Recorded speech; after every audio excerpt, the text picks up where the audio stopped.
নমস্কার বন্ধু, আমি বুদ্ধদেব মণ্ডল।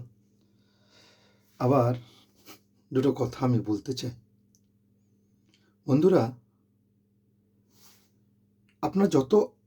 আপনার আশা যত ছোট হবে আপনি তত ভালো হবেন। তাই আশা আপনাকে নিরাশা করবে, আশা কোনো দিন আপনাকে বড় করবে না।